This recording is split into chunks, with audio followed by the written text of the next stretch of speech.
class and never came home. Elsie, Alice and Bibi were among the 13 people stabbed at the Heart Centre in Southport last July. The local community was devastated by their deaths. Axel Rudakubana was charged with murder and attempted murder. Quickly, misinformation spread online, leading to riots and violence across the country. Later, Rudakubana from West Lancashire was also charged with producing the toxin ricin and terror-related offences. As the trial was set to begin on Monday, he suddenly changed his plea to guilty on all charges. The victims' families wouldn't have to publicly relive the trauma. There's a sense of relief, but there's also a sense of people want answers. People want to understand why it happened, especially why it happened in Southport, why it happened to our friends, our families, our kids, our community. On Monday, details were released by police, which hadn't been made public before, in case it prejudiced the trial. At school, Rudakubana had been excluded for carrying a knife and also attacked a pupil with a hockey stick. 3 times he was referred to the government's anti-extremism programme Prevent. A public inquiry will be held into the attacks. We must make sure the names of those 3 young girls are not associated with the vile perpetrator, but instead with a fundamental change in how Britain protects its citizens and its children. Today, Rudakubana will be sentenced. It will be the first time details of the case, including his background, will be heard by the public. Sadly, youth was no defence for the 3 girls who lost their lives, forever missed by their families. Alice Porter, Sky News.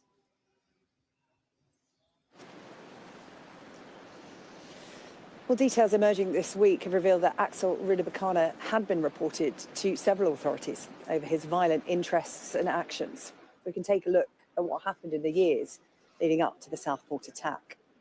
Rudakubana first became known to a range of local agencies in 2019 because of anxiety, social isolation and challenging behaviour.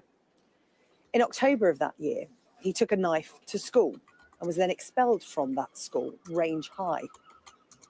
In December, Rudakubana returned to his former school and attacked another child with a hockey stick, breaking their wrist. Between December 2019 and April 2022, Rudakubana was referred to the government counter-extremism scheme Prevent 3 times. Lancashire Police also had a series of interactions with the teenager, including being called to his house 5 times in the year to May 2022. He was assessed for autism spectrum disorder and given mental health and educational support.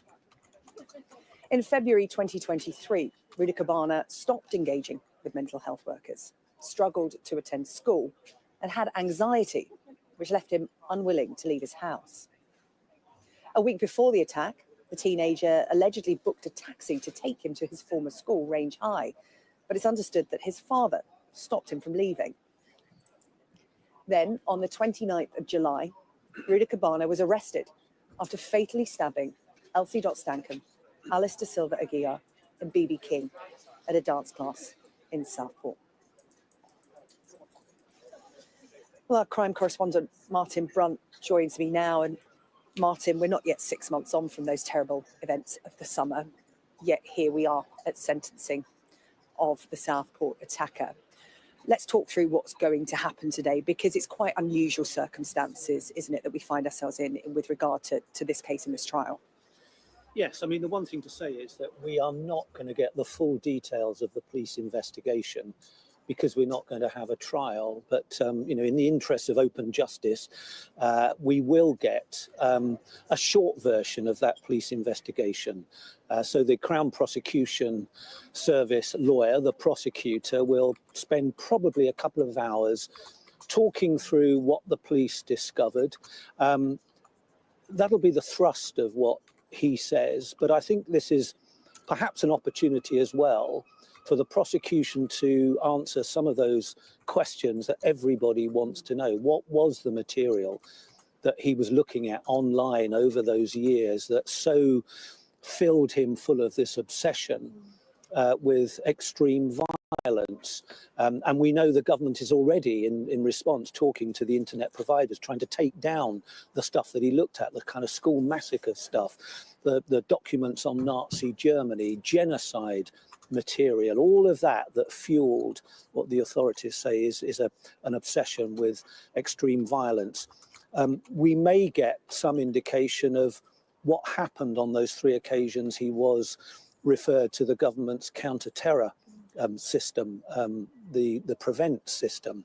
Why, after 3 referrals, it wasn't taken any further. And we understand that one of those referrals was because of concern over his obsession with school massacres. And I think the public will think, if you're referred 3 times, surely it should have gone at least once to the next stage where there would have been more engagement. Now, all of this will be explored after we know what the sentence is, but we might get some indication. And also perhaps the prosecutor in his speech might address the other big issue of why wasn't this designated a terror attack? Why is it still not considered a terror attack? So we'll get that from the prosecutor. Then we'll get victim statements from, we're not quite sure exactly who, but maybe the parents of 1 or more of the 3 girls who died, perhaps from the parents of the other 8 children who were attacked and survived. Some will be read, we think, by those family members. Others will be read by the lawyers. Some will be sent straight to the judge, so we won't hear the details of that. Perhaps that might apply to impact statements from the families of the 3 girls who died. So we'll get all that from the prosecution side. Then it'll be up to Rudakubana's lawyer to offer any kind of mitigation. And it's difficult to know how much there will be. Certainly, he'll argue that there was a guilty plea. So, everybody's been saved a 3 or 4 week trial, but the judge is not going to give him much credit for that. Then we'll get the sentence. And we've already discussed that it cannot be a whole life sentence. I mean, ordinarily, with so many murders and so much premeditation, it would be, I'm sure, a whole life sentence. But because he's under 21, the judge simply can't give him that. He was just 17 when he carried out the attack. He's 18 now. Yes, but even so, there are certain restrictions on who can get a whole life sentence. We've only got, 65, I think, prisoners at the moment serving whole life sentences. So the judge will need to decide how many years minimum he must serve before he's eligible for parole. And I mean, goodness, look at the crimes he's admitted. It's going to be a long time. I'd have thought 40 years onwards, something like that, before he'll get the first chance to apply for parole. I think, people will say, will he ever be released? Well, it's possible under the system as it exists. But when he gets to the end of that minimum term he must serve, he'll have to persuade the parole board that he's safe to be released into the public. And that will very much depend on the psychiatric assessments that will be made during his time in prison. Will we hear anything from Rudakubana's defence team about what he has said to them, his communications, his interaction with police? Because I think that will be of interest to the families, because when I've been speaking to the community, it's the simple things they want to know in the first instance. Why Southport? Why that particular dance class? It's those kind of answers that they want. I mean, we can talk about the broader, the bigger questions in terms of, why isn't he, considered a terrorist threat and all of that. But what they want to know is the detail about why them. Will we get any of that today, do you think? I don't know that there is anything to say. I mean, we saw from his early court appearances that he refused to say anything. Yeah. And it wasn't until Monday this week that we actually heard him speak, at least speak clearly, when he admitted all of those 16 charges. This issue about why wasn't it a terror incident, why is it still not considered a terror incident, is largely based on, the evidence does not suggest any firm ideology. So he wasn't fighting a cause in any political or racial or any other ideological way. But also it's based on his complete refusal to give the authorities any indication about why he did it. Now, maybe he will, once he's settled into his prison sentence, maybe he will open up and begin to give those answers. But I'm not expecting, I don't think anybody's expecting his defence to offer any explanation for why he did it. I mean, perhaps they will, but I don't think there's any indication at the moment that we're going to get that. Oh, what happened there? Don't know what happened there.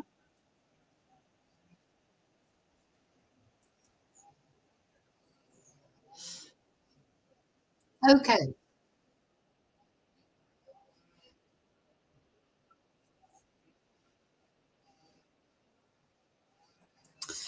Okay, I'm going to turn the sound down now until they go back to the courtroom. Hang on.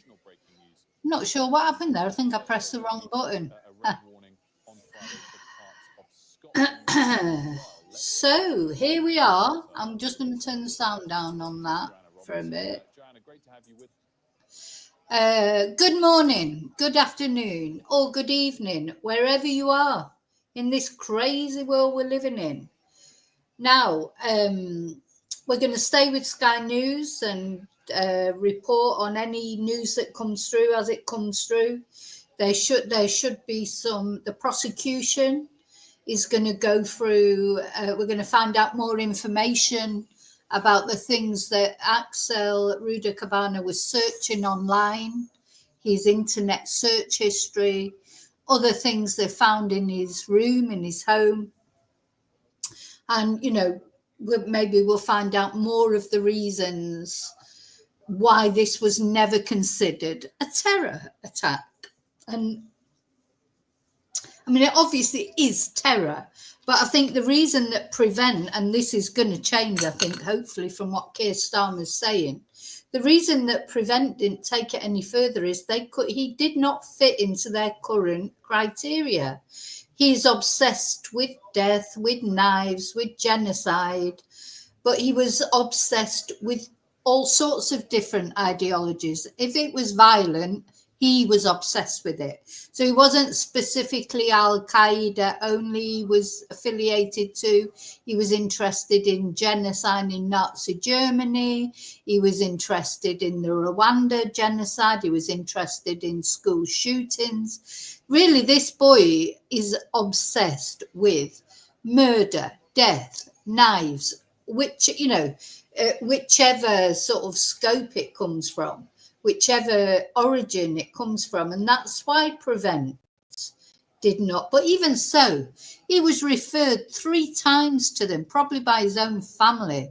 I think this boy's family will have gone through absolute hell trying to get help for him, knowing that he wasn't right. You know, that it wasn't right, probably scared for their own lives a lot of the time.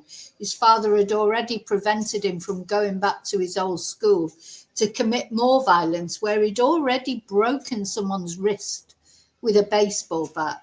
You know, this boy is almost possessed, I think. You know, when you look in his eyes, he just looks so evil. And, you know, I do believe in evil. You know, some people are just wired wrong. You know, was he like that? Did he, you know, he seems to have come from a good family, a Christian family.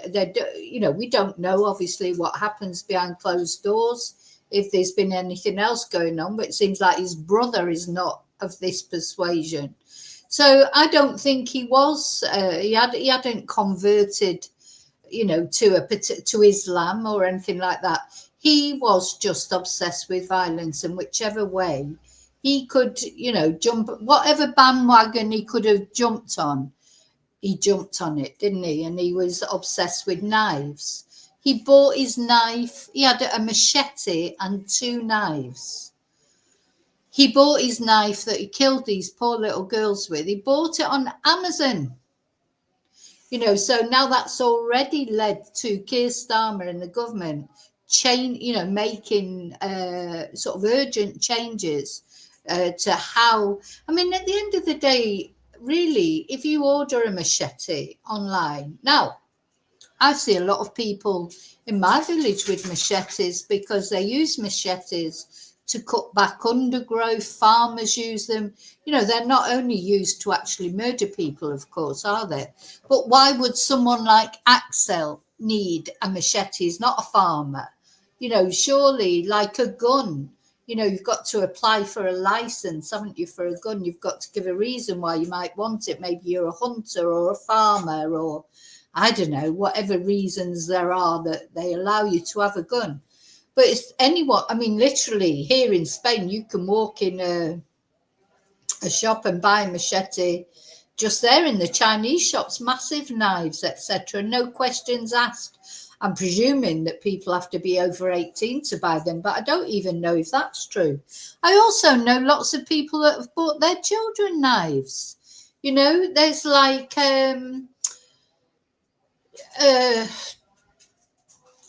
I had a student who he was obsessed with knives. He didn't seem like a violent person, having said that, you know, but he was only 9 at the time. What, you know, he'll be a teenager now. Wonder what, because puberty, of course, that's when all this aggression and violence comes out. Or if there's any drugs or substance abuse involved, that can bring out sort of latent homicidal tendencies, or drinking or whatever. It can trigger psychotic episodes. So this boy that I used to teach Spanish, who was obsessed with guns, his parents would buy him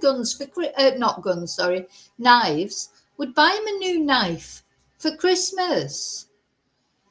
You know, I tell you, in my household, and you know, my son went through problems when he was a teenager, like most probably young boys do. You just have to hope they come out the other side.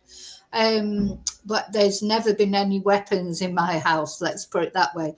When he was very young, he had a baseball bat, you know, that it was a Barcelona type thing. And then as he got older and he started to sort of, that was straight in the bin.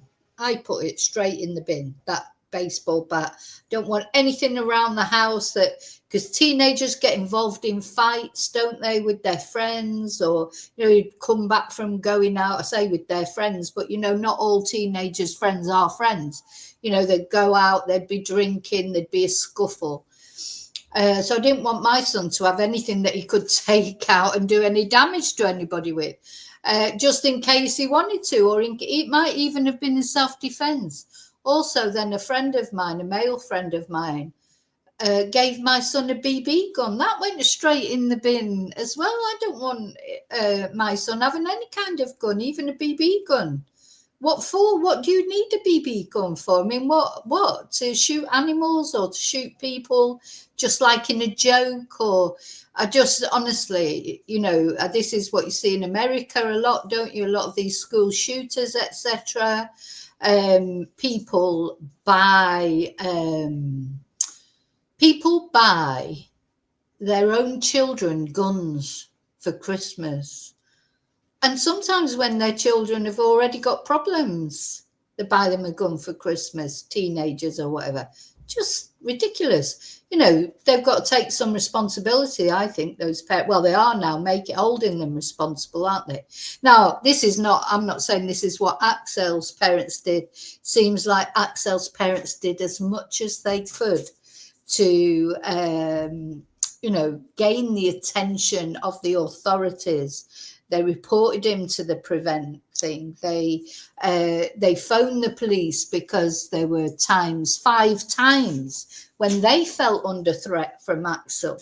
So I think the parents have tried to do their bit, but you can only report someone that you're worried about. It's difficult to report your child as well. You'd have to be right on the end of your tether before you would report your own child to the police or any authorities. You know, you're not going to just do it because they've said one thing or done one thing. You would have to be at the end of your tether and worrying for your child's safety and other people's safety, because you'd be worrying whether they were going to do something to themselves or do something to other people. So anyway, that you would literally have to be at the end of your tether. So what happens then when you do report it? That won't have been easy to report your own child to the police or to prevent or whatever. That will have been difficult. You take that step, you make that plunge, you're desperate for help, and nothing happens. You know, nothing happens. What more can you do? What more can you do? Hi, Riser. Oh, well, so sorry for Elsie's father and all the family of all the children. Okay, so, well, I don't know if the photo's been altered or not. Maybe it has, maybe it hasn't. But so this boy, and he is a boy at the end of the day, even though he's a man now, he's just turned 18. At 17, he was a boy when he did it. That's why I really do not feel he's going to get a whole life tariff. It's not that I don't want him to get one. I'd love him to get one, but I just don't think he's going to. And also the fact that he pled guilty. Now, that might have been what he was advised by his lawyer in the end, and probably his parents have had some influence on that as well. Plead guilty, you've got a chance of getting out at some point. I think he'll get 30. The figure in my head is 30 years, but maybe he'll get longer. Maybe he'll get 40 years. We have seen some long sentences recently. We saw Irfan Sharif get 44 years, which, it's still not enough in my view. He should have got a whole life tariff, in my opinion. But anyway, there you go. But 44 years still, it's sometimes... In Britain, these life sentences, they're not that long, are they? Especially for a young person, because at the end of the day, he is young. So even if he did his whole 30 years, let's presume he got let out for parole after that. Even if he did that, he would still only be 48, which is still young, isn't it? But I can't see that he's going to ever get out. Personally, I don't think he will ever get out. He may come to a point where he doesn't want to come out. What does he want, this lad? I mean, he didn't want to kill himself, though, did he? I'm probably not supposed to say that, but, quite often, of course, these people, they then delete themselves, don't they, like school shooters do? But maybe it's more complicated when you haven't got a gun, when you're doing it with a knife. How these types of people who are, I mean, at the end of the day, whatever, he's definitely, they've said he's not mentally ill, but he's got to be quite mentally ill, hasn't he, really, to do, there's got to be something wrong with someone to do these kind of things. Maybe he hasn't got a mental illness that they can put in brackets, but it's not something that a normal person does, is it? So, was he just born bad? I honestly do think some people are born evil and they show no remorse. Is he a psychopath? Is he a sociopath? Is he just wired wrong? Just can't feel any empathy? Is it a result of substance abuse? I don't know if that'll come out, whether he has been taking any substances. I don't know. So anyway, hopefully we'll find out a bit more today. The prosecution is supposed to be going to tell us what things he'd been searching on his computer, if these give some sort of insight. At the end of the day, it doesn't really matter now, does it? He's pled guilty. He murdered those 3 girls in cold blood and also tried to murder many others. That's all really that matters now, is justice for these girls. But of course, the judge has got to take everything as a whole, take it into consideration. He's got to give a sentence. It's a very important sentence because not only the whole of Britain that will be watching this sentencing today, but all over the world. You know, this case has resonated all over the world. You know, it's not just in Britain. It's a real sort of well, it's just beyond belief, isn't it? You know, it's very rare that you get a case like this.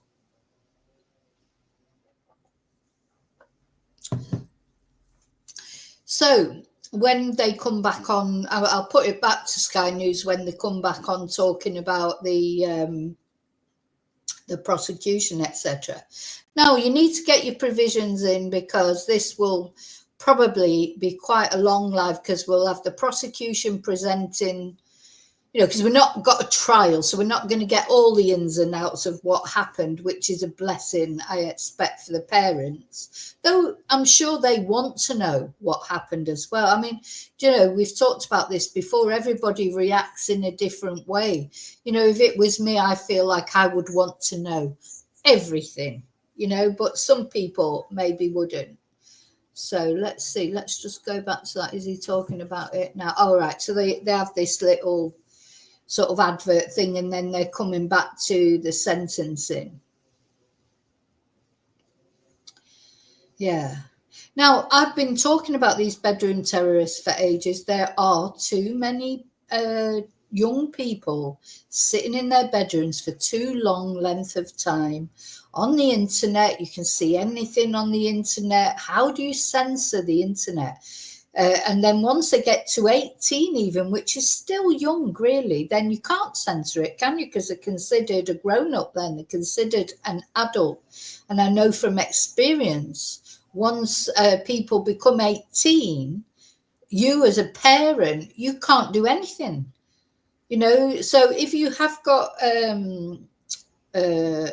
children, you know, young children, young adults who have got mental health issues or you're having problems with, or you can see that they've got problems, you need to get it sorted before they're 18, because once they're 18, you can't do anything because they are then, you know, autonomous in their own. And if they don't want to take their tablets, if they don't want to go and see their psychologist, if they don't want to do this, there's nothing you can do. Nothing you can do, even as a parent, because they won't take any notice of what you say because your child then is an adult. So you want, as soon as you see any of these type of, it's hard to spot them, I think, in the beginning, because you think, well, you know, teenagers do go through difficult times, don't they? So it's difficult to spot what is just a normal teenager being a bit of a shit, really, because teenagers are little shites, basically. You know, they're very selfish, they say hurtful things, they don't see consequences of their actions. These are typical things that teenagers do, or a lot of them. But what's the difference between a teenager just doing teenager things and then crossing that line into something worse? And it's hard to spot in the beginning. Sometimes you don't spot it until it's all full blown, you know. So I would just say that if you do think your child's got any problems, your young adult child, young teenager, 13, 14, puberty is a nightmare, isn't it? Get them to a psychologist. Don't think, oh no, they'll be okay. You don't know that they'll be okay. You're better off thinking, no, they won't be okay. Get them to a psychologist. Get them some sort of help before they get to 18. And that's a very quick period as well. Between 13 and 18, it's 5 years. It flies past because there's so much going on. You know, it's really, it feels like lurch from one disaster to another. Okay, let's have a look at this now. So, yeah, get them to a doctor. Teenager Axel Rudakuna will be sentenced for the murder of 3 young girls in Southport last summer. Earlier this week, 18-year-old Rudakubana pleaded guilty to 3 counts of murder, 10 counts of attempted murder, 2 terrorism charges, and knife possession. 7-year-old Elsie Dot Stanken, 9-year-old Alice De Silva Aguiar, and 6-year-old BB King were killed at a Taylor Swift-themed dance class in Southport in July. Floral tributes were left on the road near where the attack happened in the following days. Members of the community tended to them over the coming weeks. Today, the families, friends and community whose lives were changed forever wait to hear the fate of the man responsible. Well, let's just remind you how the attack unfolded in July. On the 29th of that month last year, Axel Rudakuna fatally stabbed Elsie, Alice and Bibi, who were all attending that dance class with other children in Southport. The following day, a vigil was held in memory of the victims. Over the coming days, thousands of flowers were left on the street near where the attack happened. On the 31st of July, a number of protests took place across the country amid false rumours that the girl's killer was a migrant. More than 100 arrests were made. A month into his premiership, Sir Keir Starmer holds an emergency Cobra meeting in an effort to curb the disorder. By the 14th of August, more than 1,000 arrests have been made in relation to those riots. On the 30th of October, Axel Rudakubana appeared in court to face 2 new terror charges: production of biological toxin and possessing information of a kind likely to be useful to a person committing or preparing an act of terrorism. At the start of this week, Rudakubana pleaded guilty to all 16 counts he was charged with: 3 counts of murder, 10 of attempted murder, those 2 terror offences, and 1 charge of possession of a knife. Well, of course, Southport has been torn apart by the tragic events of last summer. I spoke to Mark Foreman, who has been instrumental in raising funds for the families of the victims. I started by asking if the people of Southport can ever truly recover. I think it will recover, and unlike with the grieving process, that if a relative or somebody close to you dies, it does take time. And I guess the trauma thing of ups and downs, and things will, little traumas or little T's or big T's, to say what affects you more going forth. And people will get on, and people will start coming back to Southport. And I mean, if you walk down the high street and if you walk to our parks and the schools and everything, people are getting on, and people are getting on with their own lives. But it's been tainted. It's been tainted from the actions of one individual and obviously the rioters the next night. And we are getting on, and we are grieving. This week, Southport was steeling itself for a trial, a long trial, having to relive the trauma of the events of the summer. That all changed on Monday when a guilty plea was entered. What was the reaction to that? Because you were getting ready for the long haul, steeling yourself mentally for that. And now it will all be finished by the end of this week. What was the reaction like to that? Was there a sense of relief? There's a sense of relief, but there's also a sense of people want answers. People want to understand why it happened, especially why it happened in Southport, why it happened to our friends, our families, our kids, our community. Because it makes no sense in my world, in my life, because these sort of things don't happen around the corner from where we live. I've lived in London before, and even then you kind of expect, higher crime rates and stuff, but even nothing like this. So there's a general feeling of, I guess, frustration, and there will be anger, and depending on what the trial says tomorrow for the sentencing, I don't know what will happen, but I'm hoping that it's going to be closure. I'm hoping that it's going to be, people can start getting on with their lives, people can start healing more and grieving more, and just forget it happened. I know it's not going to be possible to forget. And you can see my conversation with Mark Foreman tonight on our programme coming up at 8 o'clock. The UK Tonight will be live in Southport. Well, joining me now here in Liverpool, outside court, editor of the Southport Lead, Jamie Lopez. And Jamie, the one thing I've come to learn about Southport over the last 6 months is everybody knows everyone. You're such a tight-knit community. You know Mark, we were just talking about that during our clip of his interview there.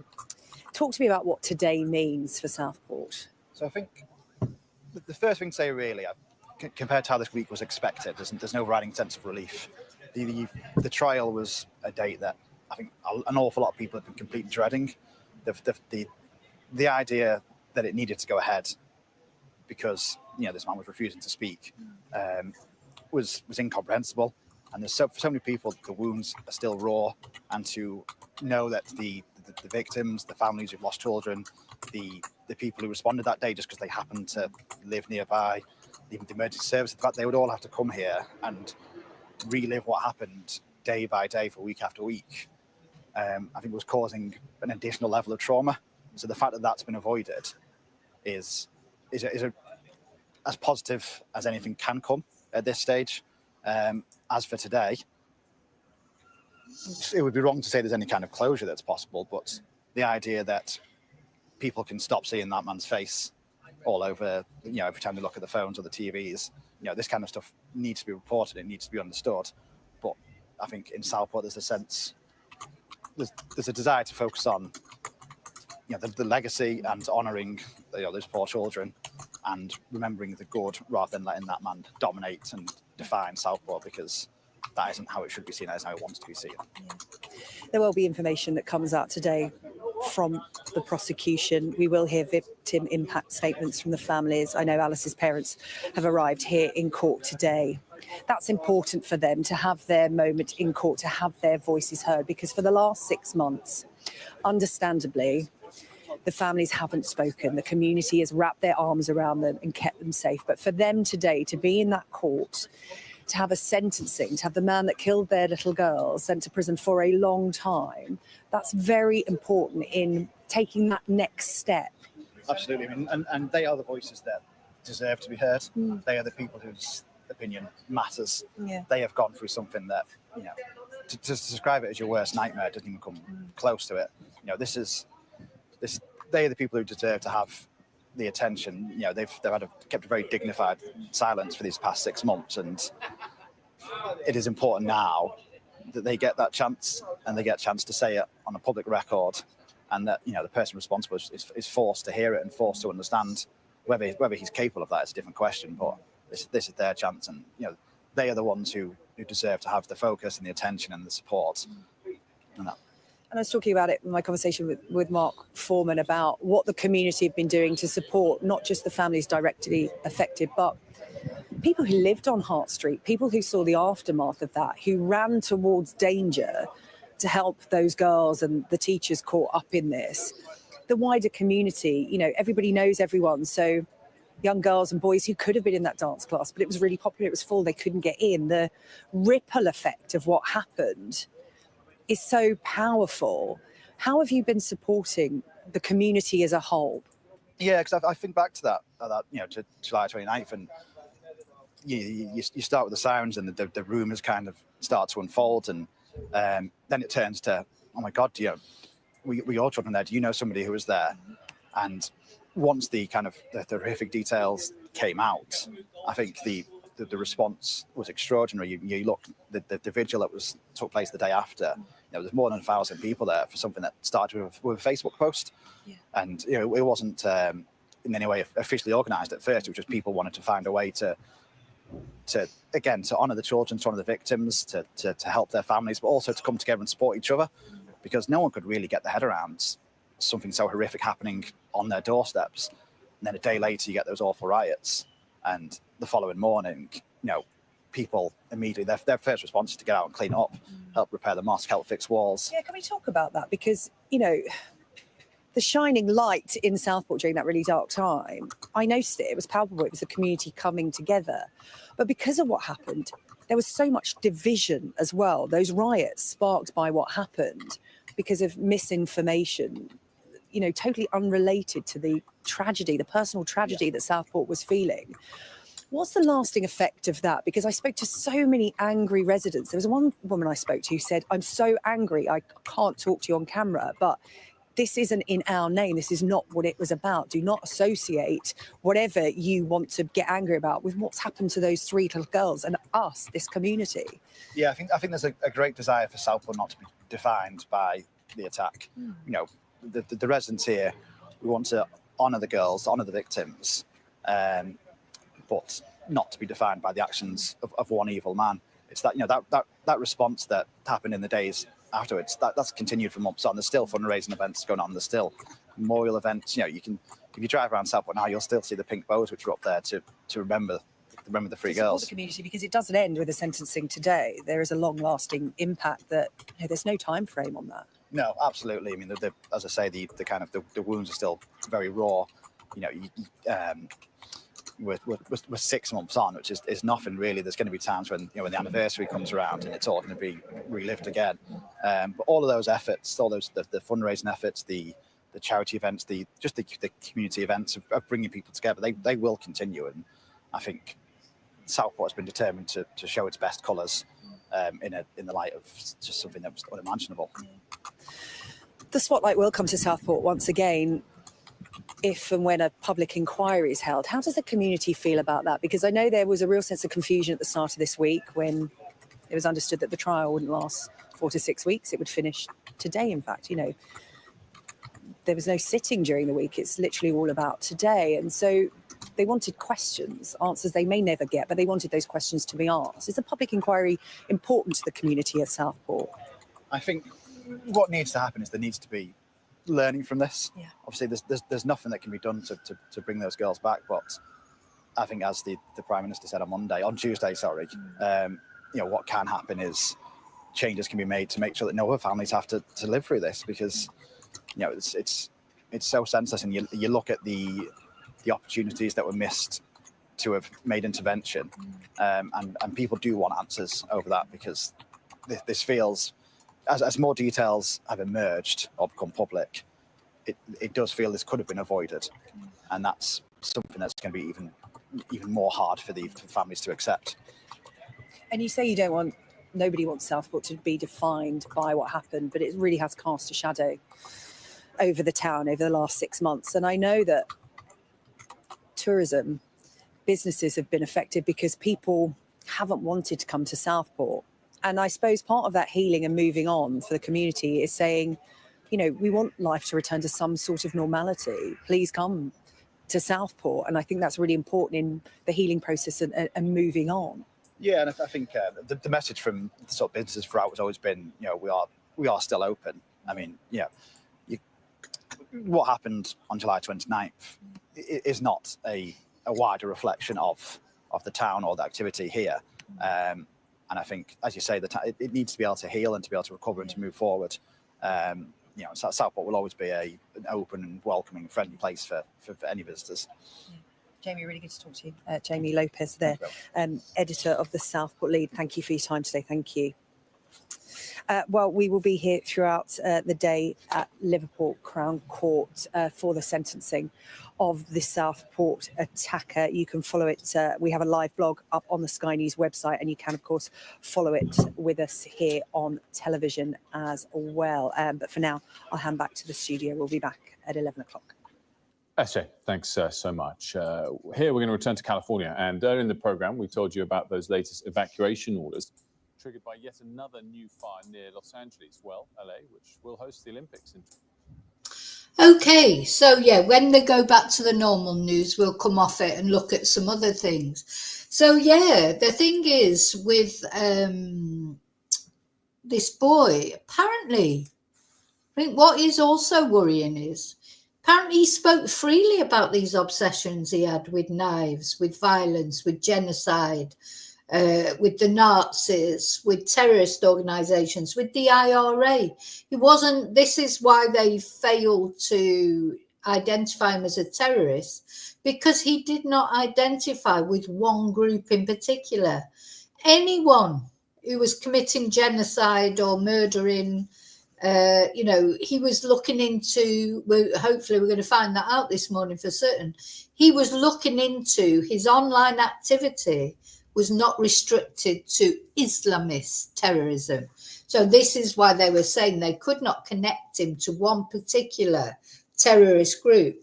He was looking, as I say, at Nazi Germany, atrocities there, genocide in Rwanda, the IRA bombings. If there was a bombing, he was looking into it, or if there was terrorism, violence, he was looking into all of it. So really, he was obsessed with violence in general and knife crime particularly. So that's, I think, what made, but, then that just makes me think, well, why didn't they section him? His own parents rang the police about him 5 times, his own parents.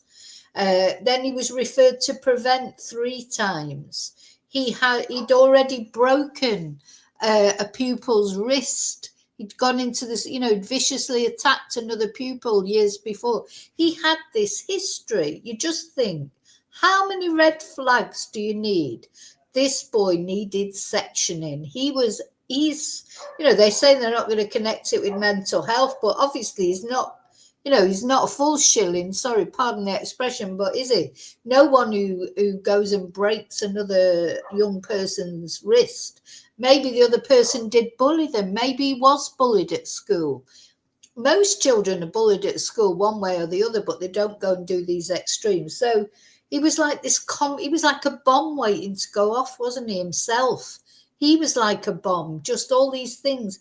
And all the authorities probably passed it around, or the school passed it to the social services pass it to Prevent. I don't know who reported him to Prevent, whether that was his own parents or maybe it was the police, because the parents had phoned the police.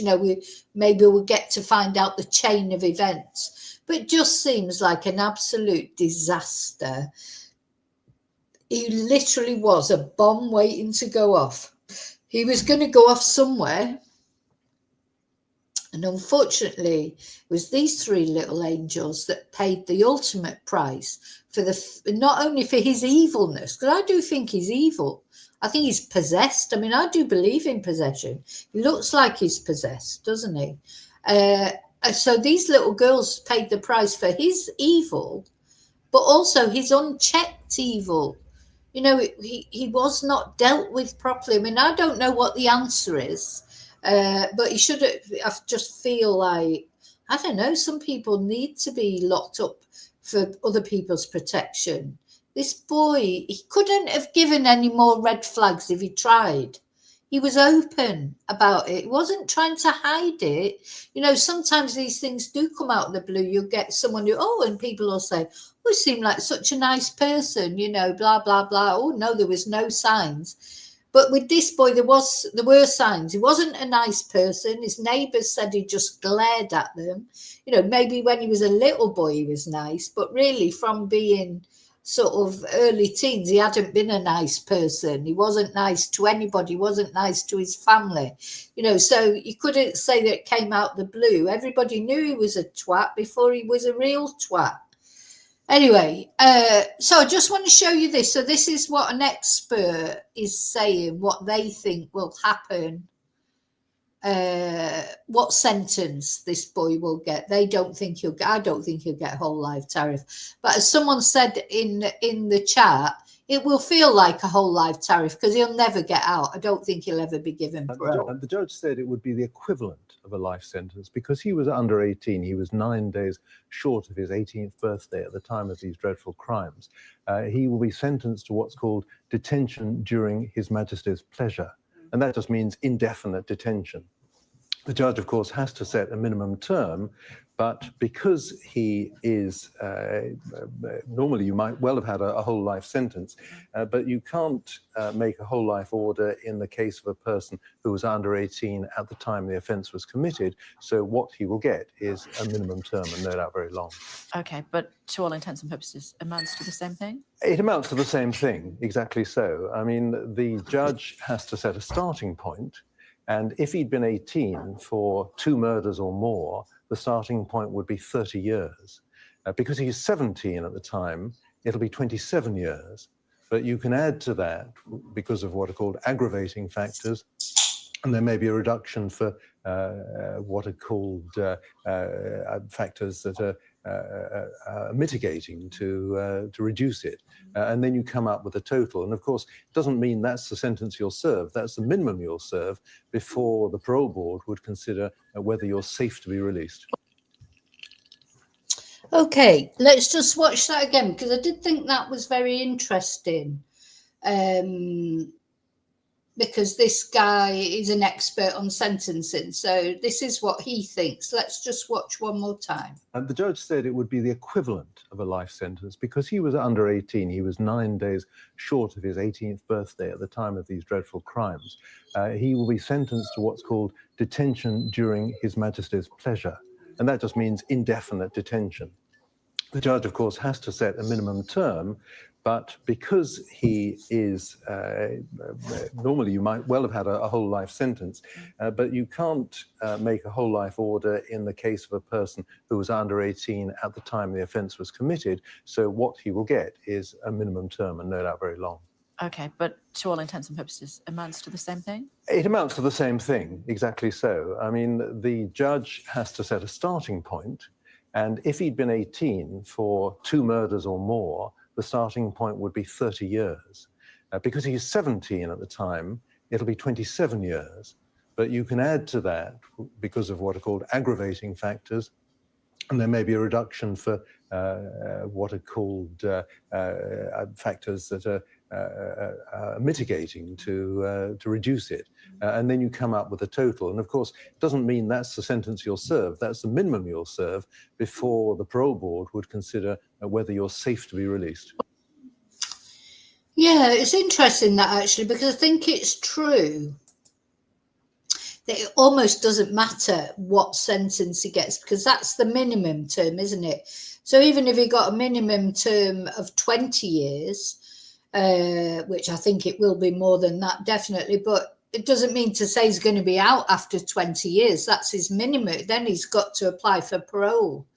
And he's unlikely, isn't he, ever to get parole? I'm trying to think of anybody similar to him. Can anybody think of any similar cases in the UK? I mean, there's obviously Jamie Bulger's killers. Well, they were even younger, weren't they? They were under 10, weren't they? So they're free, and well, I say they're free. One of them is back in prison now because it proved to be for Jamie Bulger's killers. One of them has been in and out of prison like a yo-yo, because every time they let him out, he goes and commits more crimes with child loving, doesn't he? Not John Venables, the other guy, I can't remember his name. He's in prison at the moment, I think. But it just goes to show he hasn't been rehabilitated, really, has he? Maybe he hasn't murdered another child, but he's still obsessed with children in an sex way. Whereas the other boy, John Venables, as far as we know, and there are rumours, but again, they're just rumours, that he's not in the UK anymore, that he's actually in Australia, but I don't know if that's true or not. There's also rumours that he's now in a gay relationship. And there's certainly, as far as we know, John Venables has not committed any other crimes.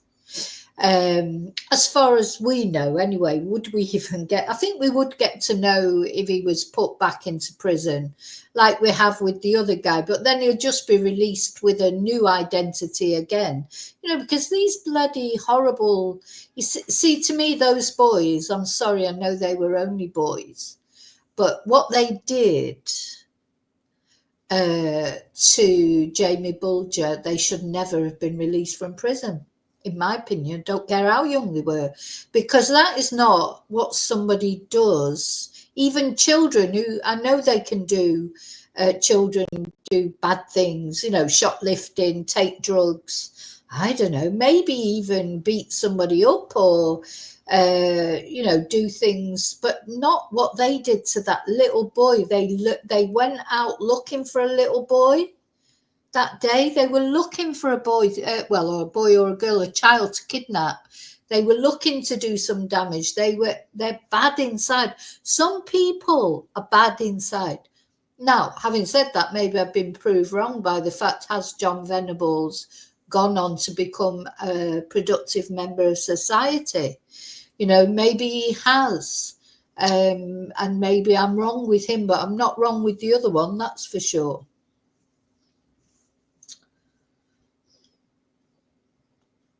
So I'm not sure it'd be a long day, Darren, if you because we've got to hear from the prosecution, yeah, and then the judges, you know, there'll probably be a look. I don't think the actual final sentencing will happen till this afternoon.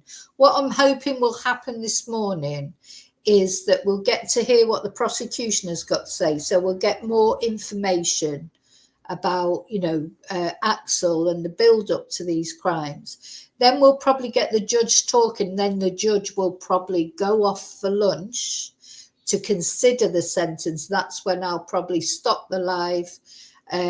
But, you know, I don't know, because at the end of the day, the judges, they're not thinking about us all waiting for the sentence. They just do things in their own time. But I think he'll probably, when he's heard from the prosecution and the victim impact statements, etc., the judge will then probably ask for a recess for lunch. Then he will. So I think the actual sentencing might not happen for, you know, the final sentence, but there'll be information hopefully leading up to that.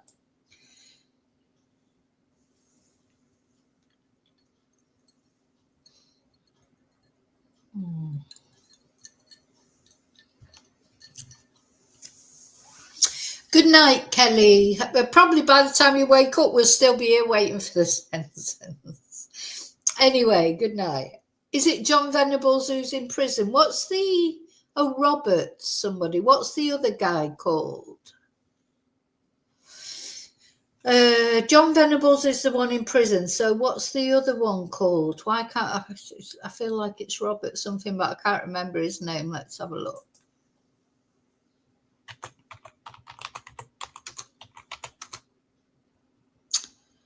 So it's John Venables who's ended up back in prison.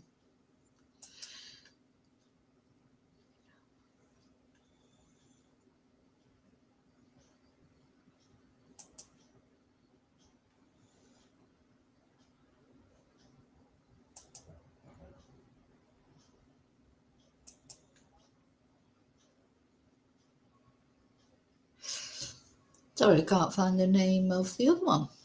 Thompson. Is it Robert Thompson? Yeah, Robert Thompson. He's the one that seems to have become as far as we know, become a productive member of society. Hasn't gone back to prison.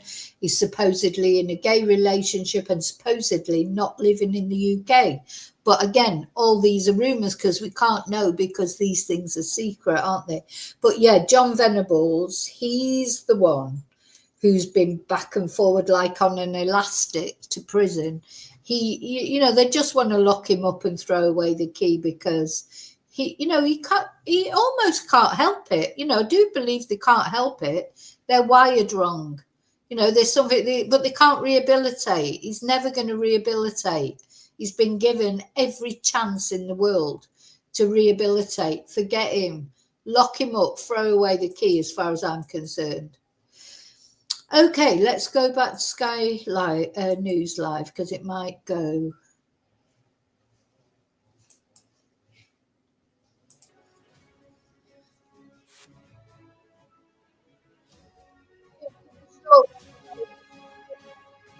Something will come out. This is Sky News Live from Liverpool today, where the Southport killer is due to be sentenced.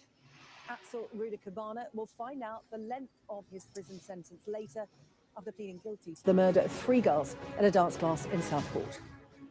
The families of his young victims await the judge's decision, following the tragedy that shocked the nation last summer.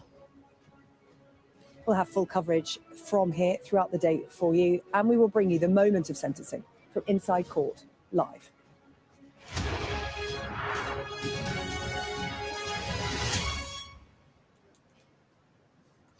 Well, good morning to you from Liverpool Crown Court, where within the coming hours, the man who killed 3 young girls at a dance class in Southport last year will be sentenced. In the last few minutes, Axel Rudakuna has arrived here at Liverpool Crown Court in a prison van. On Monday, he pleaded guilty to the murders of 6-year-old BB King, 7-year-old Elsie Dot Stankham, and 9-year-old Alice Da Silva Aguirre, as well as the attempted murder of 10 others. Well, today, the families, friends and community whose lives were changed forever that day wait to hear the fate of the man responsible. We'll be bringing you full coverage of the sentencing throughout the morning on Sky News, and we'll have the latest from inside court as events get underway a little later. But we first start with this report from Sky's Alice Porter. It's 6 months since these 3 girls went to a dance class and never came home. Elsie, Alice and Bibi were among the 13 people stabbed at the Heart Centre in Southport last July. The local community was devastated by their deaths. Axel Rudakubana was charged with murder and attempted murder. Quickly, misinformation spread online, leading to riots and violence across the country. Isn't it? This is just repeating what we listened to earlier. I don't know what to do because I'm thinking I may have to go off and come back. But you know, the minute I go off, something's going to happen. I might just leave it running, but I've got a couple of things I've just got to do only in the house. Like I've got to swap the dogs over. People want answers. Got to make some lunch, get the lunch ready. What happened in Southport? What happened to our friends, our families, our kids? So I think what I'm going to do. On Monday, details were released by police, which hadn't been made public before, in case it prejudiced the trial. I'm going to leave this running for you to look at while I just go off. I've got some things I've got to do around the house. But I'll be, see, when I look at this guy, he looks like he's not good there, is he? When he was young, when he was 13, you can see in his face. But anyway. Are not associated with the vile perpetrator, but instead with a fundamental change in how Britain protects its citizens and its children. Today, Rudakubana will be sentenced. It will be the first time details of the case, including his background, will be heard by the public.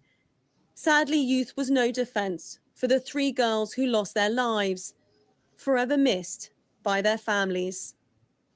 Alice Porter, Sky News. Let's bring in our crime correspondent, Martin Brunt, who's here with me outside Liverpool Crown Court. Martin, the hearing due to begin shortly. We understand people are still being guided in. It's a really busy, small courtroom. So we do believe that proceedings will get underway shortly. It was due to start at 11 o'clock. But of course, such is the level of interest. We did expect a long trial. It's going to be condensed into one day today and be finished by, this afternoon. And it's going to be pretty harrowing. We know that Alice's parents have arrived at court. We don't know how many other parents will be here. I mean, we've heard in the last few days this sense that because Rudakubana has pleaded guilty, people will have, observers, the victims will have been spared a lot of the detail of the injuries that were inflicted by Rudakubana. Nonetheless, there will be some of that detail given today. We as broadcasters have agreed that we will not report that some of the most awful details, but nonetheless, we will report a lot of what the prosecutor has to say. So we're not going to get the fine detail of the whole police investigation that we would have got in a 3 or 4 week trial and the cross-examination of that by defence lawyers. But we will get probably about 2 hours of an explanation from the prosecutor of what happened on that day and something, I think, of the interaction between the various agencies with Rudakubana in the years leading up to the events of last July. It's worth pointing out that some of the detail heard in court that we won't be making public is out of sensitivity to the families. Yes, I mean, that's basically it. I mean, there's no need really, and I think most people accept that, for us as broadcasters and our newspaper colleagues to dwell on the acute details of the injuries that were inflicted on such young victims.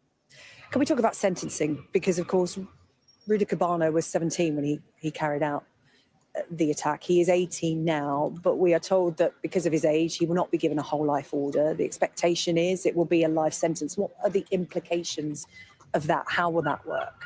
Well, the judge can't, under the sentencing guidelines, he can't give him a whole life sentence because, broadly, because he's under 21. There are certain qualifications for people to be given whole life sentences, which is why it doesn't happen very often. I mean, I think we've got something like 65 prisoners in jail at the moment who are subjected to whole life sentences. Because he's admitted murder, he's convicted essentially of murder, he will automatically get a life sentence. But it'll be up to the judge to determine the minimum number of years that he'll have to serve before he's eligible for parole. And it's going to be a long time. I mean, 3 murders, 10 attempted murders, and the other crimes that he's admitted to. I mean, he's going to get a sentence, I'd have thought, in the 30, 40 years. And he'll have to do that sentence before he can apply for parole. And there's no guarantee that if he does ever apply for parole, that he'll be freed. The parole board at that stage, many, many years on, will have to decide whether he's, you know, of such a low risk that he can be released into back into the public. And that will be determined by various psychiatric assessments that will be done throughout his prison sentence. But even if he was to be released at some stage, because he's a life prisoner, he'll be subject to the licensing conditions for the rest of his life, which would mean that even if he was released, he could at any stage be sent back to prison, not because he's committed another offence, but because something might have changed in the assessment of the risk he posed. So, you know, it really is going to be a life sentence. It's possible that he'll never be released. Rudakubana arrived in court not too long ago, actually, the police van coming in to court, and in the last hearing he appeared via video link. Him being in court today, what does that mean? Was because we have seen it in some cases, those defendants not going to court. Was that ever in doubt today, or was he always going to appear? Well, prisoners do have the right not to appear. Judges take a very stern view of it, and I know in 1 or 2 other high-profile cases where it's happened in the last couple of years, you know, there was a move to make it mandatory for prisoners to appear, certainly for their sentencing. But, you know, how do you police that? You know, if somebody refuses to come out of their prison cell, do you manhandle them? You know, it's a very difficult thing to resolve. But he is here. I guess what it means for his victims who are in court, or the parents of victims, the families of victims, they will perhaps for the first time be sitting across the courtroom from the man who killed their daughters or tried to kill their daughters. And that is going to be, you know, a very, very difficult time. But the people who are there, those victims who are there, know that he, or anticipate that he is going to be there. So I guess they are steeling themselves for that moment.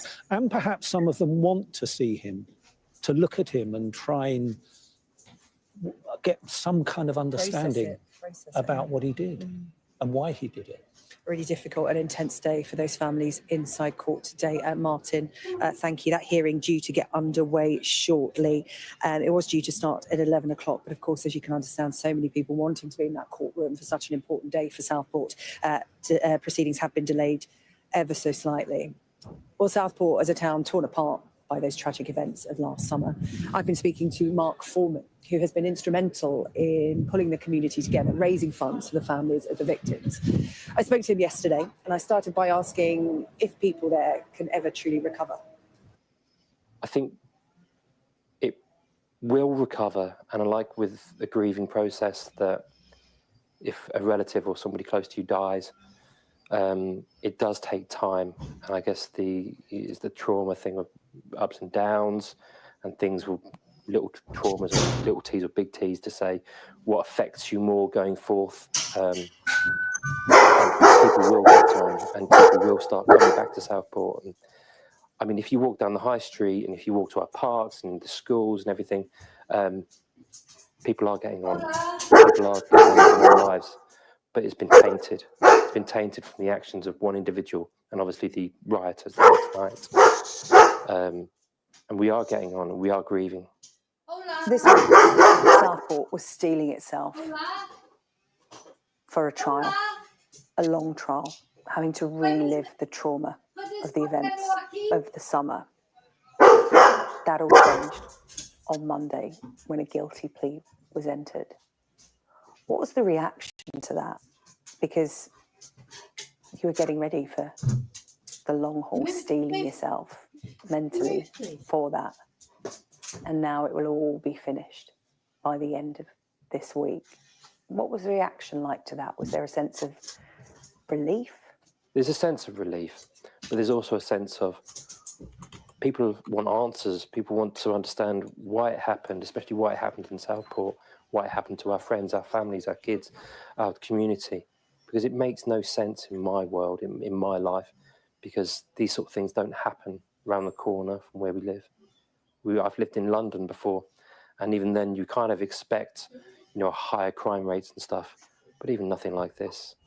So there's a general feeling of, I guess, frustration, and there will be anger, and depending on what the trial says tomorrow for the sentencing, I don't know what will happen, but I'm hoping that it's going to be closure. I'm hoping that it's going to be, people can start getting on with their lives, people can start healing more and grieving more and just forget it happened. I know it's not going to be possible to forget. And you can watch the full interview with Mark Foreman, one of the community leaders in Southport, on the UK Tonight at 8 o'clock. Now, Axel Rudakubana had been reported to several authorities over his violent interests and actions. We can take a look now at what happened in the years leading up to the attack. Rudakubana first became known to a range of local agencies in 2019 because of anxiety, social isolation, and challenging behaviour. In October of that year, he took a knife to school and was then expelled from Range High. In December, Rudakubana returned to his former school and he attacked another child with a hockey stick, breaking their wrist. Between December 2019 and April 2022, Rudakubana was referred to the government counter-extremism scheme, PREVENT, 3 times. Lancashire Police also had a series of interactions with the teenager, including being called to his house 5 times in the year to May 2022. He was assessed for autism spectrum disorder and given mental health and educational support. In February 2023, Rudakubana stopped engaging with mental health workers. He was struggling to attend school and had anxiety, which left him unwilling to leave the house. A week before the Southport attack, the teenager allegedly booked a taxi to take him to his former school, Range High. But it's understood his father stopped him from leaving. Then, on the 29th of July, Rudakubana was arrested after fatally stabbing Elsie, Alice and Beatty at a dance class in Southport. Well, Martin Brunt is here with me while we wait for proceedings to get underway in the court behind us. And Martin, let's just go through that timeline of events there. When it's all together in a summary, it looks pretty damning as to why he wasn't picked up by some agency, some authority as a threat. And that is a big question hanging over what's happening here today. Well, I think the thing is, he was picked up by all those agencies. This isn't a teenager who fell through the net. He was caught in the net many, many times. But it wasn't taken any further. And you talked about the 3 referrals to the government's counter-terror programme, PREVENT. Now, 3 times he was referred, but it didn't go any further. When you get referred, you're assessed. And then if the assessment is such that you do pose a risk. You have to meet criteria. Yeah. And many, many thousands of people are referred, but don't go any further.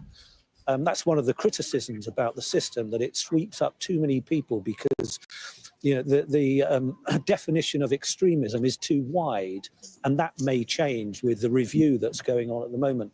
But if you are referred and you're deemed to be a threat, you should be moved on to the next stage, which is called channel, which is where there's a much more of an engagement. But it's always voluntary. So if you as the referee refuse to engage, I'm not quite sure how much can be done and whether that's what happened in each case. And we've seen in his various court appearances how uncommunicative Rudakubana is. that might be the explanation for why it wasn't taken any There further. was a point in the information that came out on Monday, there was a point where he was cooperating with local agencies and authorities when he was flagged as a risk to help them, whether it's mental support, educational support. So there was a point at which he engaged. And then it seems to be COVID that stopped all of that. That seems to be the trail, doesn't it, where everything sort of fell off a cliff for him.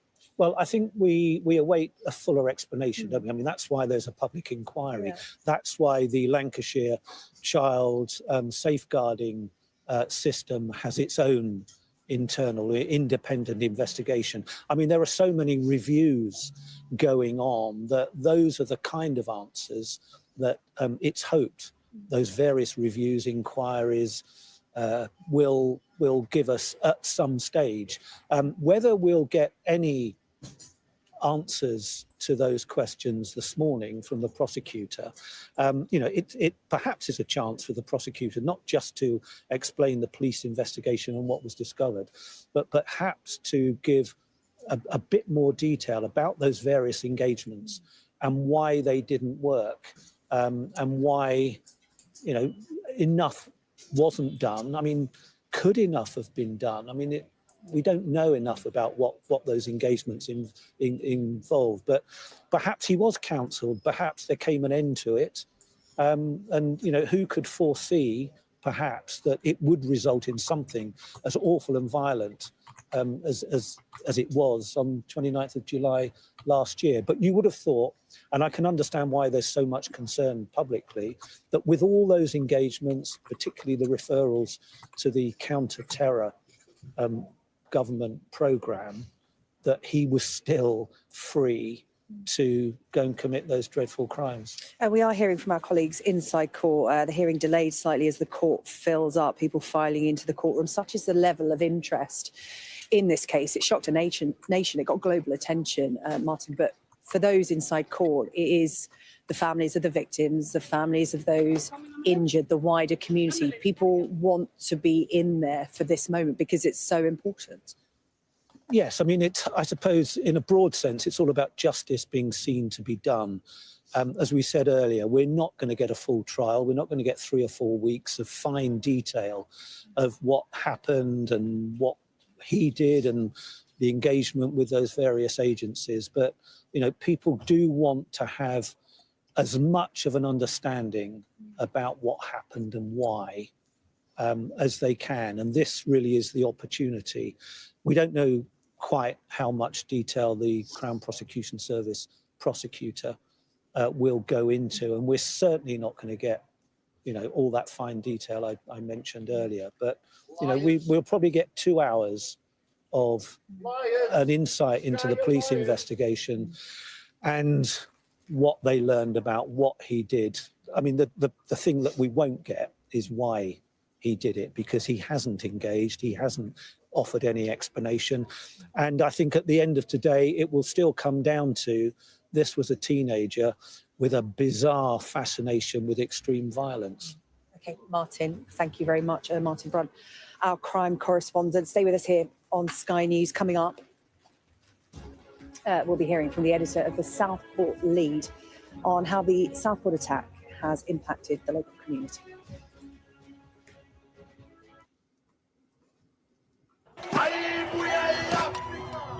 It's like a football final with only one team on the pitch. This isn't just a football. Hey, okay, so they keep we're only really here to watch that, to watch the verdict, what the prosecution has to say, to get as much information as we can, watch the verdict. So when Sky goes on to these other things, I'm going to be coming off it. I don't know if you heard all that kerfuffle then. I swapped the dogs over. Then Amazon turned up with an Amazon delivery. I asked him to bring it up the top of the steps. He left it down at the bottom of the steps, so I had to go out. Oh, do you know what? Amazon, they don't listen to you sometimes, do they? Sometimes I get really nice Amazon delivery drivers, and other times, no. Anyway, today, well, he just couldn't be asked. bringing it up the steps. There's only a few steps. It's just that for me to go down the steps and get it, I've got to think about what I'm going to do with the German Shepherd. Oh dear. Anyway, I've got my things now. Oh, Lorna, sorry, Yvonne, you've got a sad heart today. You mean for these girls? Or have you got other things going on? I mean, it is heartbreaking, isn't it? And do you know what? I feel for the girls. I feel for the families of the girls. But do you know, I also feel for Axel Rudakubana's family, because I do think they tried really hard from when he was 13 years old. So they've had 4 years of hell with this boy, because it seems like his problems seem to start 12, 13, as they often do. I've seen it happen. You know, I know exactly how that feels. I literally do. When, you know, things are going on, and I know lots of people who it's happened to as well. You know, those teenagers, honest to God, I swear, if you knew what it was going to be like to go through the teenage years with your children, you probably never have children. I think, you know, the trouble is you forget what you were like as well. And I think when we were teenagers, when I was a teenager, I always think, oh, I wasn't a bad teenager. But then when I think about it more, and I didn't do anything terrible. Don't get me wrong. I did nothing like what he's done. But, oh, is this breaking news? Hang on. Relive what happened day by day for week after week. I think was causing an additional level of trauma. So the fact that that's been avoided is as positive as anything can come at this stage. As for today, it would be wrong to say there's any kind of closure that's possible, but the idea that people can stop seeing that man's face all over, you know, every time they look at the phones or the TVs, you know, this kind of stuff needs to be reported, it needs to be understood. But I think in Southport there's a sense, there's a desire to focus on, you know, the legacy and honouring, you know, those poor children and remembering the good rather than letting that man dominate and define Southport, because that isn't how it should be seen, that is how it wants to be seen. Yeah. There will be information that comes out today from the prosecution. We will hear victim impact statements from the families. I know Alice's parents have arrived here in court today. That's important for them to have their moment in court, to have their voices heard, because for the last 6 months, understandably, the families haven't spoken. The community has wrapped their arms around them and kept them safe. But for them today to be in that court, to have a sentencing, to have the man that killed their little girl sent to prison for a long time, that's very important in taking that next step. Absolutely. I mean, and they are the voices that deserve to be heard. They are the people whose opinion matters. Yeah. They have gone through something that, you know, to describe it as your worst nightmare doesn't even come close to it. You know, they are the people who deserve to have the attention. You know, they've kept a very dignified silence for these past 6 months, and it is important now that they get that chance, and they get a chance to say it on a public record, and that, you know, the person responsible is forced to hear it and forced to understand. Whether he's capable of that is a different question, but this is their chance, and, you know, they are the ones who deserve to have the focus and the attention and the support. And I was talking about it in my conversation with Mark Foreman about what the community have been doing to support not just the families directly affected, but people who lived on Hart Street, people who saw the aftermath of that, who ran towards danger to help those girls and the teachers caught up in this. The wider community, you know, everybody knows everyone. So young girls and boys who could have been in that dance class, but it was really popular, it was full, they couldn't get in. The ripple effect of what happened is so powerful. How have you been supporting the community as a whole? Yeah, because I think back to that, you know, to July 29th, and you start with the sounds, and the rumours kind of start to unfold, and then it turns to, oh my God, you know, we all children there. Do you know somebody who was there?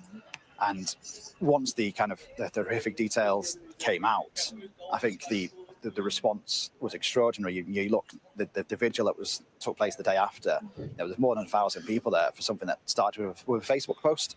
Yeah. And, you know, it wasn't in any way officially organised at first. It was just people wanted to find a way to again, to help their families, but also to come together and support each other, because no one could really get their head around something so horrific happening on their doorsteps. And then a day later, you get those awful riots.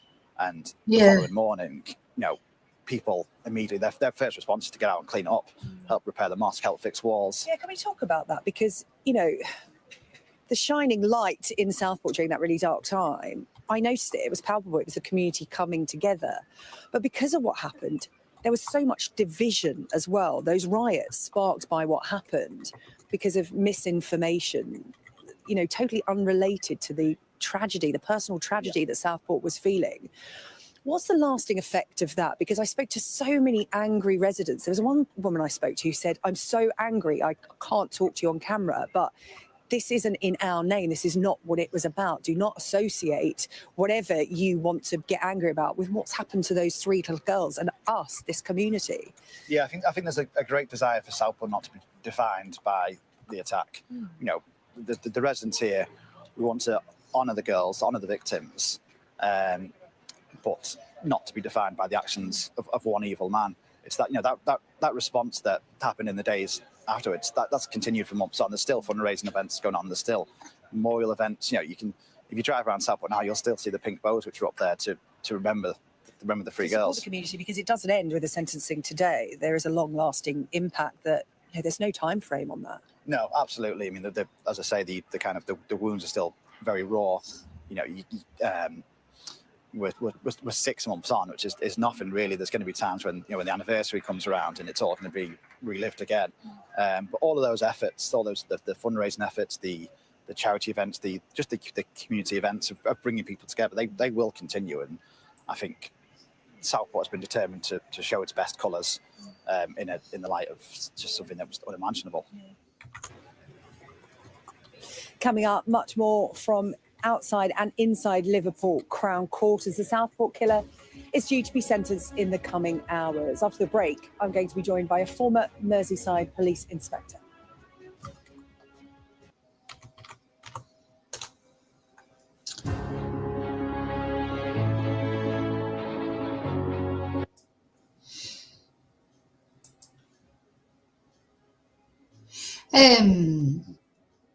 Okay, so let's just go back to, so as I was saying earlier, when teenagers start going through these weird phases that they do, which, probably most of us did, but you don't register that you're even, going through those changes. I don't know. It's all about you when you're a teenager, isn't it? That's all that matters. It's all about you and your friends, your parents. You don't listen to you.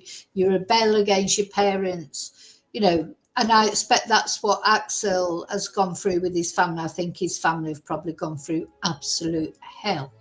Now, Axel is a little bit more than your normal teenage angst, of course, that he's gone through. He's definitely got issues. He looked like resentful, didn't he? Like he had a chip on his shoulder. In the pictures of him when he was about 13, I mean, he appeared in that Doctor Who commercial. Let's have a look at that while we've got a, when did he change? When did he become obsessed?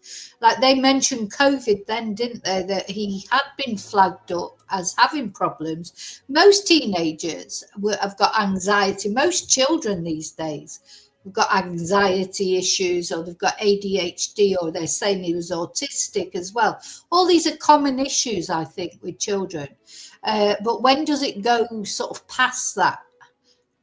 Past those kind of things to this serious sort of like real aggression, breaking another child's wrist. That's not anxiety. That's not ADHD. That's not autism. That's more than that.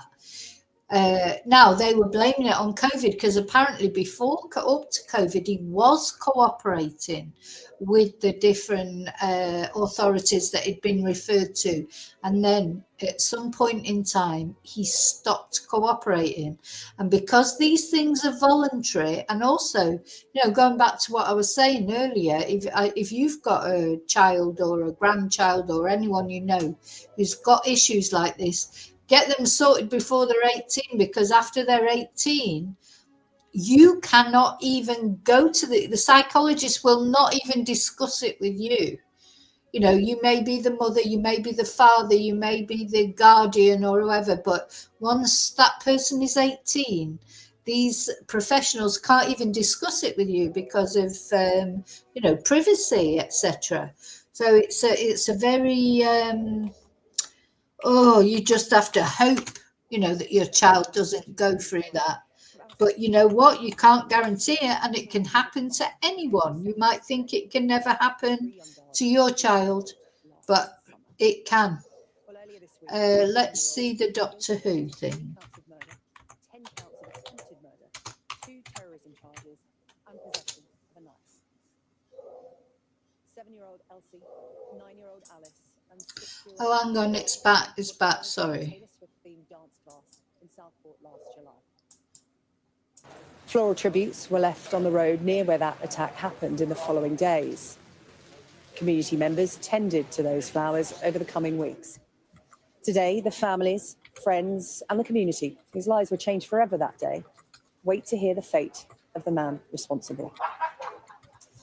Well, I'm joined now by Peter Williams, former Merseyside Police Inspector, now a lecturer at the Liverpool Centre for Advanced Policing Studies at John Moores University. Peter, good to see you. Thank you for coming to see us.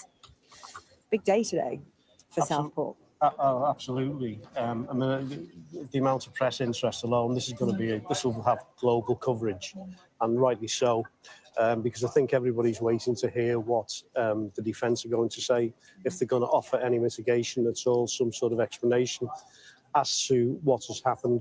But I think for us all, it's going forward from here. How do we deal with these type of issues, which is what I think the Prime Minister was referring to in his statements on Tuesday. So today's going to be, I think, a watershed event. And from here, I think we're going to see a review of Contest, which is the UK's counter-terrorism strategy, and particularly that of Prevent.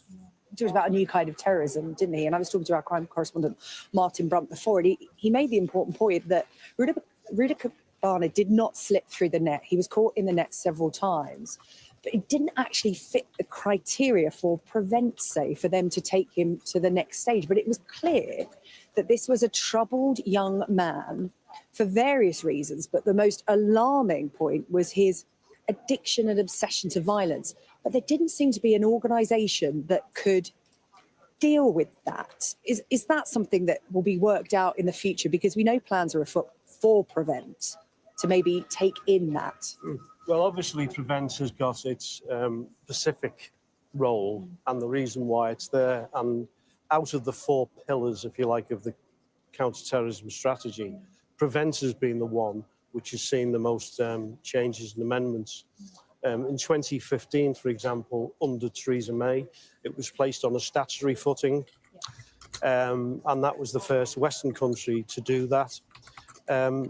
In the aftermath of the attacks 2017, and particularly those where there was a lone offender, such as the Conservative MP David Amos, the then government ordered a review under William Shawcross into Prevent, which reported 2 years ago, with 34 recommendations, which the previous government were in the process of implementing. Now, they clearly weren't happy with how Prevent was operating, hence the Shawcross report. This government, because of the timing of this event, have been able to say anything about it until now, but it's clear there's going to be a major review of it. There's been an excellent appointment by Keir Starmer so far under a Prevent Commissioner, which is Sir David Anderson, KC. Now, David Anderson, your viewers may recognise the name. He was previously the author of the Anderson Report, 2017, into the attacks in London and Manchester. He's also been previously the independent reviewer of terrorism legislation, and he's published articles and radio programmes, actually, on counter-terrorism policy and particularly Prevent. So I think under his guardianship, we're likely to see some major changes. But Keir Starmer's already said in the statement, there's been mistakes on Prevent. In the wider context, I think there's been a failure of safeguarding here, what we used to call the child protection system, because the reviews this defendant has had it's clearly he would have come into the category of a child at risk. And it seems to me no agency picked that up. So I think the public inquiry will be looking very closely at the safeguarding system. We will learn more about Rudakubana with the details that will come out once the hearing gets underway. But what we know so far is the big question about, why wasn't he charged with an act of terrorism? And it's because he didn't fit the framework of terrorism. He didn't subscribe to a particular ideology. What we know so far is that he was reading a wide range of materials. So you couldn't say that it was motivated by an ideology. But you talk about the thousands that are referred to prevent. How many of them have the same background as Rudakubana? Young men, isolated, obsessed with violence. We know we have a problem with knife crime in this country. This is a whole area that, is this not being tackled by a particular organisation? Is it not being seen as its own problem that needs to be addressed? The focus has been so much on terrorism that this is being overlooked. Well, I think there's a few things there. Firstly is when you talk about the terrorism, one of the issues there is the definition of terrorism, which Keir Starmer made some references to in that particular statement. Now, the definition, there are 700 definitions across the world of what actually terrorism is. And just after 9/11, the British ambassador to the UN, Anthony Greenstock, said, what looks and smells like terrorism is probably terrorism. Now, the viewers would probably relate to that.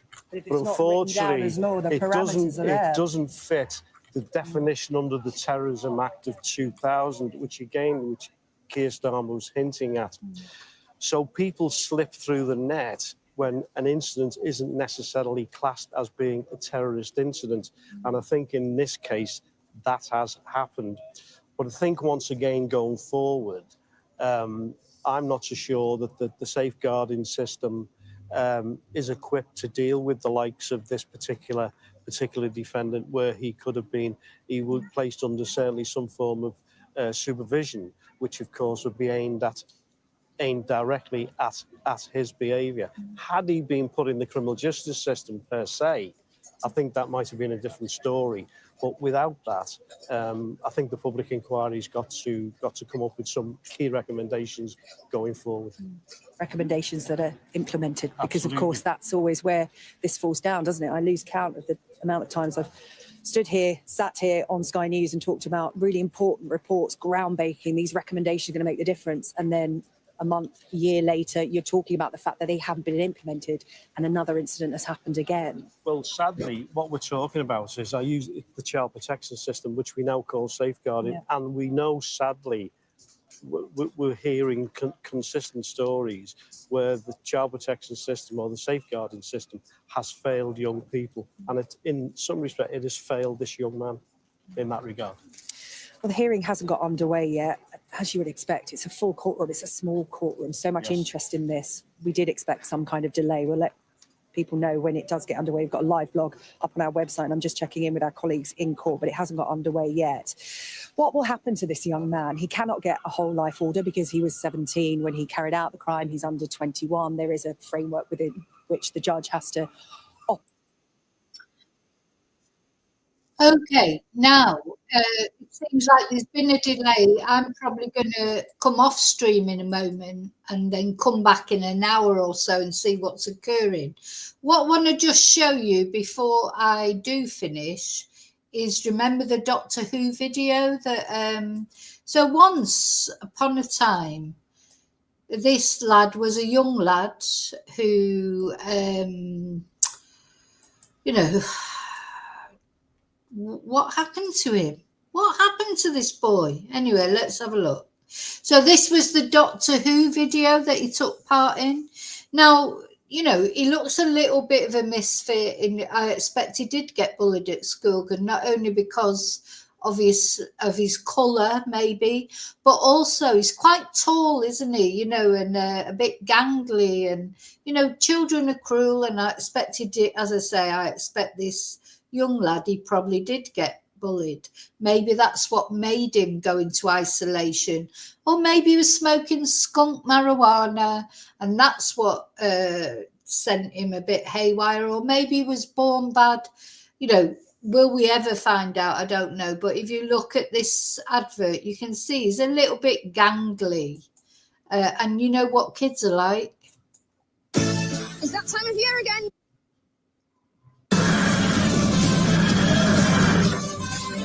You can even dress up as every Doctor Who ever.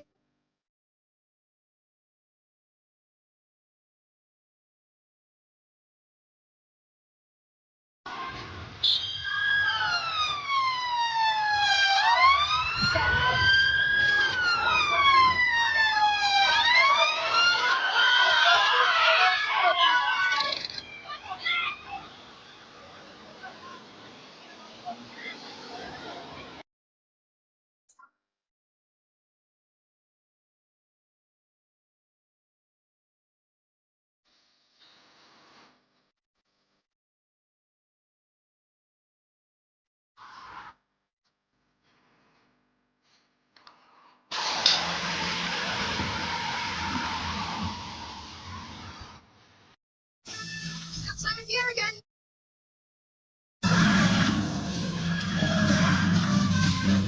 Year again. It's that time of year again.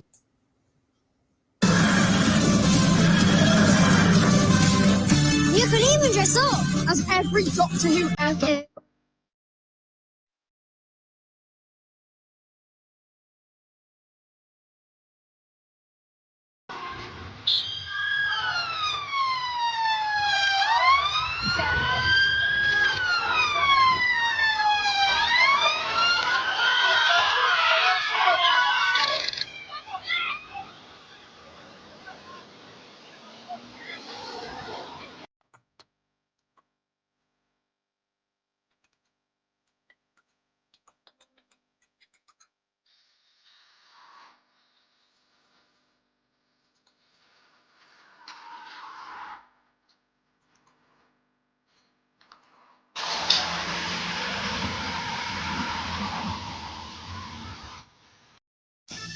That time of year again.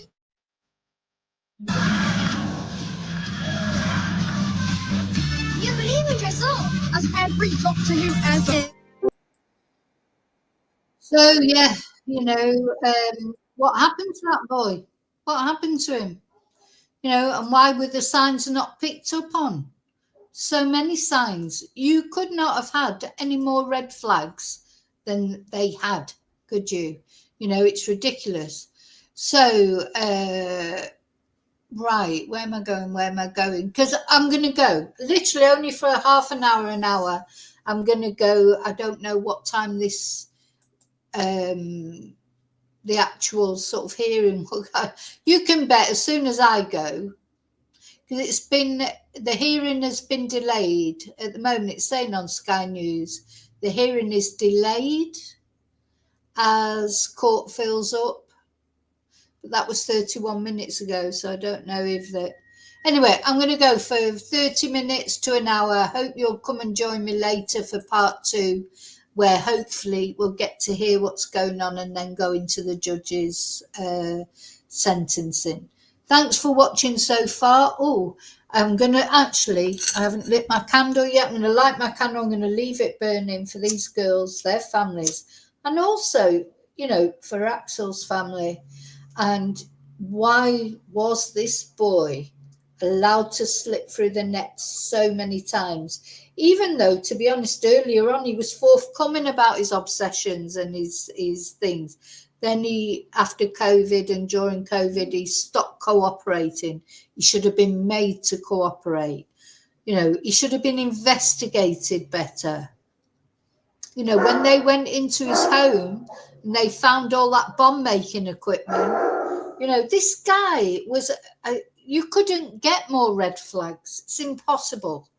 Anyway, I'll see you very shortly. Half an hour, I'll be back. See you later. And until I see you again, may your God go with you. Bye.